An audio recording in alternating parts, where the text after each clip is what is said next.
are talking the bearded dragon essentials. Do you want to say hi? This is my bearded dragon, Lucy. She is almost a year old. She is a diva, this one. But I just wanted to talk with you guys about all the essentials when it comes to owning a bearded dragon. It's like a severe attitude right now, so I'm gonna go ahead and put her back in her basking spot. I don't know. What is your problem? I'm gonna put her back and we will get started. My bad. Like I said, that girl is sassy. Never know what I'm gonna get with her. Let's just jump right into it. First, we're gonna talk about the enclosure setup. We're gonna wanna get a 4x2x2 enclosure. Just get this off the get-go. Is that what I'm looking for? I never know what I'm looking for. Just buy the enclosure that you need off the get-go. Just trust me, it's gonna save you so much money in the long run. Do not buy a small enclosure that you're gonna have to oh man, today's just not my day, is it? Not buy an enclosure that you're gonna have to upgrade in 2 months. It's such a waste of money. There's no point in doing it. Go ahead and buy that 4x2x2 enclosure. I prefer the Zen habitats. A bit of foreshadowing into the future. Lucy's going to be migrating into a Zen habitat shortly. I am so excited about that because I love the Zen habitat. It is so pretty. It's aesthetically pleasing and it's the perfect size for a full-grown bearded dragon. So highly recommend a Zen habitat. And I just want to say that every single thing that I use for my bearded dragon, I do have in my Amazon wish list, which every single long form video I post, I will always put my link tree in the description. So if you go into the description and you tap on that link tree, you will see my Amazon storefront and then you will see stuff I use for my beardy and the list will be there. So every single thing that I talk about right now or in this video will be on that list. After you have your 4x2x2 enclosure, you're gonna wanna get, now I'm going to go slow with this one because it is so crucial, meaning your bearded dragon will die if this is not correct. Like, that is how blunt I need to be about this. You are going to need to get the proper UVB lighting for your bearded dragon. If you do not get this for your bearded dragon, it could get something, it will get something. Let me correct myself. It will get something called metabolic bone disease. Not pretty, it will die a painful death. We don't want that. Let's avoid that by just getting the proper UVB. Brands that I recommend, and I just highly recommend you get these brands. Don't cheap out on your UVB. Just don't cheap out on it. It's so important.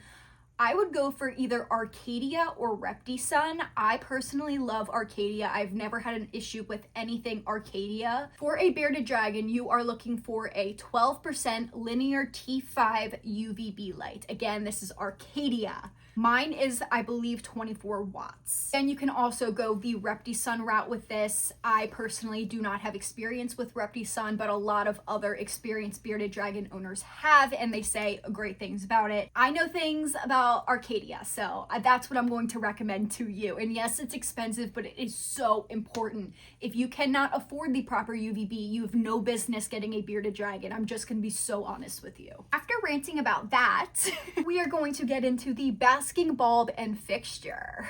I don't know why I said it like that.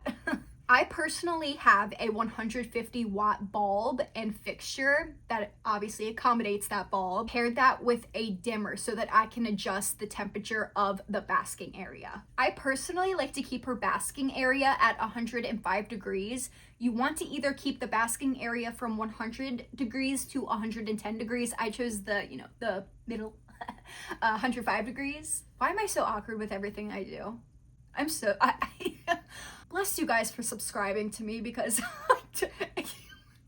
but yes, I like to keep my basking area at 105 degrees. Lucy loves that temperature. I'm always getting questions about her hide. I'm gonna go ahead and put a picture or attempt to put a picture. If I don't, I'll put the name of the company or the small business that I had build it for me. It was custom made.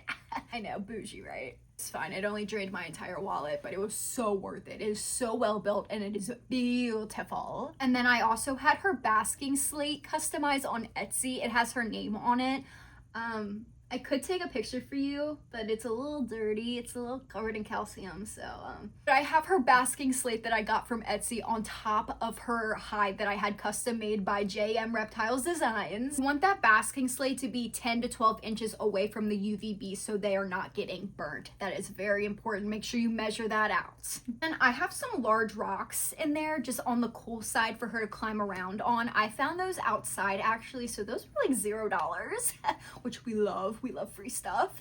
But make sure you are disinfecting anything that you find outside before you put it into the enclosure. We don't want any sick dragons.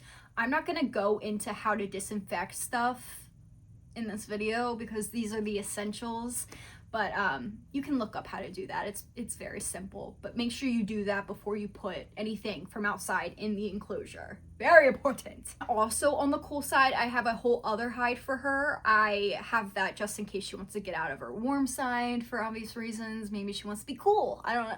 See what I mean about awkward? Like, why did I say it like that? Another very important thing you're going to want to have that you're probably not even thinking of is a temp gun. Very important. Want to have this so you can measure the warm side and the cool side and make sure those are both in the correct temperature ranges. So the warm side should be between 85 and 95 degrees and the cool and the cool side should be between 70 and 85 degrees during the daytime. And then also over the cool side, this is absolutely not needed, but I just did it to add extra light into the enclosure because they are desert animals. They like the extra light. I just put an LED light. It doesn't produce any heat or anything like that. It just brightens up the enclosure. Again, you don't need that, but you know, throwing it in there because it's a good thing to have. Dull enclosures are out. We don't like those. We don't like those. So add that extra light if you can. Then this part causes a lot of arguments, and you know what? I'm just gonna touch on it because I feel like it's something that needs to be touched on. This is widely debated in the beardy community, and I understand both sides, but personally, okay, let me just, they're gonna talk about substrates. I know. If you want a more natural look, you can mix play sand and repti soil together to create that substrate that is perfectly safe for your bearded dragon. That's all I'm gonna say about that. But you can also go the matte, the reptile matte method, which is what I poop. What I personally use is what I was trying to say. Don't get reptile mats confused with shelf liner. When shelf liner heats up, it lets out like this chemical that is not good for your bearded dragon to be breathing in. So make sure you're using a reptile mat specifically for your reptile. Very important. I know a lot of people that use shelf liner and they don't have any issues, but personally, I would just use that reptile mat if you're going that route. For the love of all things bearded dragons, do not use a reptile carpet, please. That it has potential to rip their nails out, which we don't want that. And it holds so much bacteria in it, and your bearded dragon can get sick, and the vet bills for bearded dragons, exotic animals, it's scary. So just avoid reptile carpets, just disgusting. A lot of starter kits have it in them. And I think that cover setup, I'm probably missing something because of my squirrel brain, but I wrote everything down and I think I went through it all. If not, I will probably end up putting it in the comments. That's everything set up. Now we are moving along to where to get your bearded dragon. A lot of people ask me this question too, so I thought I would touch on it. Unfortunately, I got mine from PetSmart. Don't recommend that. Don't recommend that. I wanted a baby bearded dragon, and unfortunately all the rescues around me did not have any babies, and I know I should have just adopted. Oh god, I like so regret it. I love my girl. I love my girl. Wouldn't change it for the world. I just regret getting from a pet stores. All I'm saying. I highly recommend checking your local rescues first. Very, very important. A lot of people surrender their bearded dragons because they don't realize, you know, all the lighting requirements and the diet, which I'm about to get into after this, but it's just, a lot of them get surrendered. So check your local rescues. And then if your local rescues don't have any bearded dragons you are interested in, you can check out a local breeder or a trusted breeder. I personally like Morph Market. I'm not huge on shipping live animals. That freaks me out a little bit. but I have never had an issue with Morph Market before, so if you are looking there, I go for it. Just try to avoid the pet store if you can. Also, before you even bring your bearded dragon home, make sure you have the setup done completely. You want to have everything set up before you even bring a bearded dragon home. Now we're talking diets. All right, let's talk diet. For protein, I like to feed dubia roaches and, oh my god, I can never say this. Black soldier fly larva. I don't know why I struggle with that so much. I feed that. I'm not gonna say it again. I sometimes will do hornworms. Sometimes I'll do waxworms as a treat because those are really fatty. Sometimes mealworms. Usually I just stick to strictly, great, I have to say it again. Black soldier fly larva and dubia roaches. Those are the ones that I really stick to because they're very healthy for them. But obviously there's a lot of other feeders you can go with. Do your research on that. This is also very important. Bearded dragons do not make their own calcium. Since they can't make their own calcium, we have to supplement. You're going to be dusting your bugs in calcium without D3 every single time you're feeding your bearded dragon bugs. So I highly suggest, again, I have this in my Amazon storefront, highly suggest a bug shaker. The calcium goes down here, the bugs go in here, you shake, and then you just take this cap off and you dump into the bug bowl. Life changer. I am so happy that I invested in this. It's only like $15, but life changer. And you're gonna want to use your calcium with D3 once or twice a week. Then you're going to be feeding them a multivitamin, which is also a powder on top of the bugs once a week. And I know it sounds confusing, but that is 3 supplements you are going to be using for your bearded dragon. Very important. Again, the supplements you're going to need for your bearded dragon is your calcium without D3, your calcium with D3, and your multivitamin. Very important. Now, when it comes to feeding protein, the bugs, to your bearded dragon, make sure you are feeding your bearded dragon the appropriate amount of bugs based on your bearded dragon's age. Again, if I can figure out how to insert pictures on my new editing app, I will put it here. Here's a really good guide to follow that I follow. Lucy is super healthy. She gets exactly the amount of nutrients she is supposed to be getting. This is a great guide to follow. Again, a lot of people are going to argue with what's the correct amount of bugs to give a bearded dragon.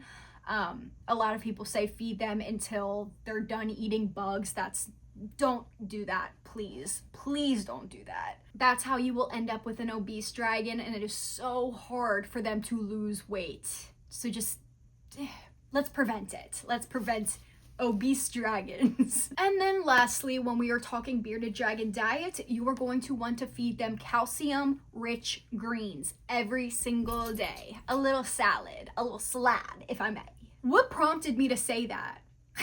Personally, Lucy loves collard greens, so that's what I primarily stick to. There are a lot of other greens out there that are safe for bearded dragons. Make sure you're doing your research on what is safe for bearded dragons, but Lucy prefers collard greens. She does great on them. But yeah, just make sure the greens you are feeding are safe and beneficial to your bearded dragon. I feel like that was a lot of information, so I'm gonna cut it off there. Those are, I think, the bare essentials when it comes to owning a bearded dragon. So if you have any questions, please comment them in the comments.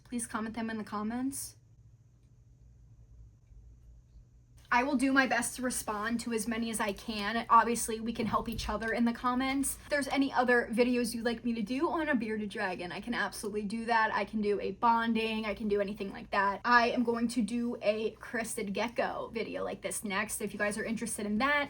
Yeah, if you guys like this video, make sure you like and subscribe.